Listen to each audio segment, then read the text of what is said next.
Today we're going to learn the skin modifier to create organic shapes. Okay, so we will use the cube, for the first time in many lessons. Okay, not delete it. So what I want from this is just to get a single point merged into a single location. Right. So I will just go to edit mode with all the points selected. I'm going to press M for merge and then merge at center. What happened then is that it all just become like a single point, okay, right there. So I'm gonna go to the front viewport here. Okay, I know I use a lot of numpad, but if you don't have the numpad, you can use this to change your viewport, all right? Or you can also hold down the tilde, and you can check whichever viewport you want, right? But you need to be in the front. So what's happening now is that if that point is still selected. So if I press E to extrude, I kind of get this line that's being extruded from that point, okay? So let me do a quick undo so that all those guys are gone, all right? So press M again at center. And then whatever I extrude from there, it will create like a volume. So that's when the skin modifier will basically show up, okay? So I'm going to, while that point is selected there, I'm going to click extrude, okay? But I do want this to just go up straight, so I'm going to cancel this by right-clicking, and then go to my move tool here, go to the Z-axis, and we kind of have like a straight line, okay? After that, we will apply the skin modifier. So I'm going to go to the wrench right here, add modifier, skin, and by doing that, it created kind of this block, okay? So remember there used to be just kind of like a line in there, right? And wherever that is extruded, you can kind of tell now that it's kind of like a quick extrusion tool, right? But it's more than that. All right, so let's add another modifier to this. I'm going to add the modifier mirror, so that whatever I do on the X, remember X is this way, right? Left and right. So whatever I do on this side, it kind of mirrors that one right there. But without anything going on in here, it's just kind of like a straight line. Okay. So should I put clipping in there? Does that? Yeah. Clipping. We're going to put clipping so that it won't do that separation that I just did. Okay. So what I can do with this, if I press E, okay. Oops. I need to get rid of clipping there because otherwise I won't be able to. So let me click undo. Okay. Guys, you will be recorded. So if I go here and then just kind of extrude it that way, okay, and let's say another one and another one, we kind of like creating this massive infrastructure right here that just kind of keeps on expanding, okay? So let's say here I'm going to press extrude, okay, but I'm going to right click to cancel that. I'm going to move it like so. We kind of get that right there. So what can we do with this? So let's say for this one we're going to model kind of like a low poly polygonal looking tree, right? So what I'll do is turn off my X-ray mode first and kind of get the base for it, okay? So here we can probably extrude some more here. So going down here, so I'm going to press E, right click, and then just kind of move that so I get two of those, right? Let's see X-ray.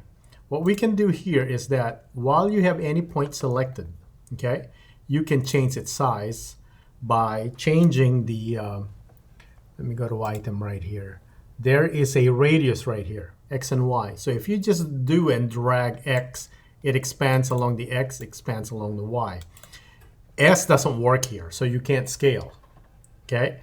So only Control A would work with the scale here. So if I do Control A and drag my mouse, I can change the radius of that. So if I do that and then do another Control A right here, I'm kind of getting, kind of like expanding the trunk, kind of bigger at the base and then a little bit bigger. It's like tapering, right? So, all right. So let's say we went with that, and then over here, I'm going to select all this kind of points right here. Oh, yeah, that's a mirror. There's no points there. And then I do Control A on all these.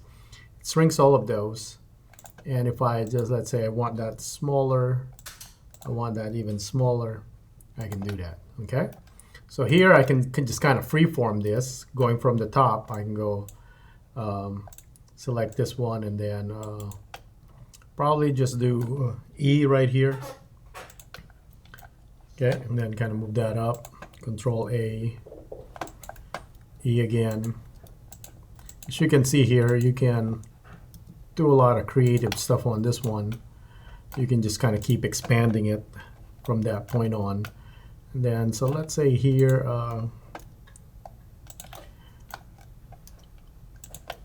okay, or it's becoming too symmetrical here. So I'm gonna just get rid of mirror here. We don't really need it for this demo if we're just building kind of like a tree-like structure, okay?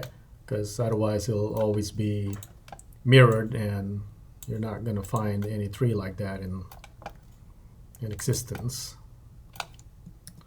unless they do a GMO. All right, so again, just kind of free-forming this.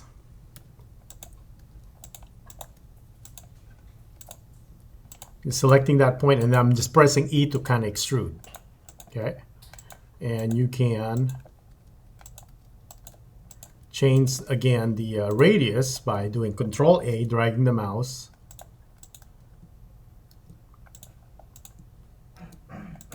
All right, so you kind of have kind of this weird looking contraption now. All right, so let's say we're pretty happy with that one. Here we want to kind of make it not too symmetrical. Oops. Let's see. Oh yeah, because I don't have anything here. All right, so let's say I'm going to build the root system. Okay, and then we can go.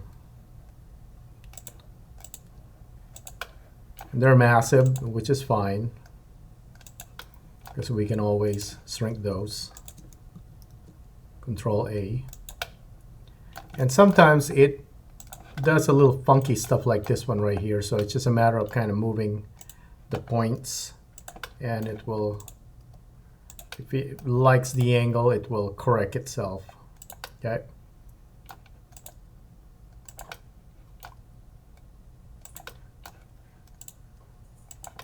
All right, so I can go. Okay, maybe something like that. This one, it's, there we go. It's missing some faces there. Just a matter of kind of finding the right spot, which is where it gets a little tricky here. I'll probably go like that and then extrude one more here. All right, and then once we start changing the diameter or the radius of each one, that's when a lot of that stuff would also fix itself. So here, probably going to make that as the root. Okay, and I can do Control A on this one, kind of shrink some of these for the root, and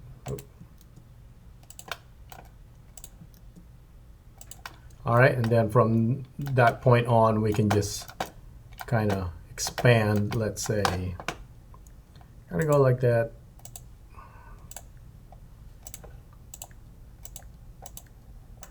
And then, of course, kind of taper those along the way. And I'm just kind of breezing through this one.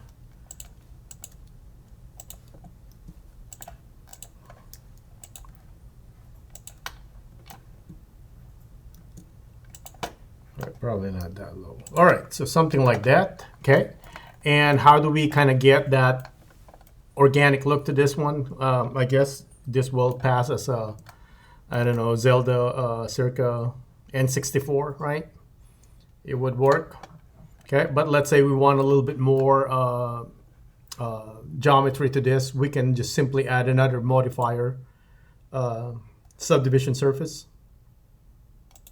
Okay, and by doing that, it just kind of, you know, quadrupled the geometry. I think it's doubled on this one. Then you can We can do 2 by 2 right here. All right. So there's that right away here, very organic looking already. Some issues here with the point. Again, like I said, scaling some of this and moving some parts. There should be a point in here. Sometimes you need to kind of just change that and it'll find it's kind of bearing, you know, it will start to and of course you can do kind of like preview of the modifier. Okay, and you can right click this in shade smooth it. Actually it should be here, smooth shading on the actual skin modifier. Okay, so you can quickly create kind of organic shape. And for this particular one, it's a 3, and then of course that all depend on the aesthetic of your design. You can make it a little bit more realistic by dealing with realistic looking leaves, okay, as opposed to doing more low poly stuff. So totally up to you with the design, but that's the skin modifier, and you can use the skin modifier to create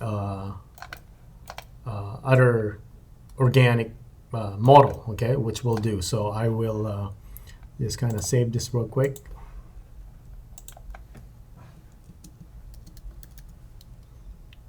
Okay, and then we will start another one.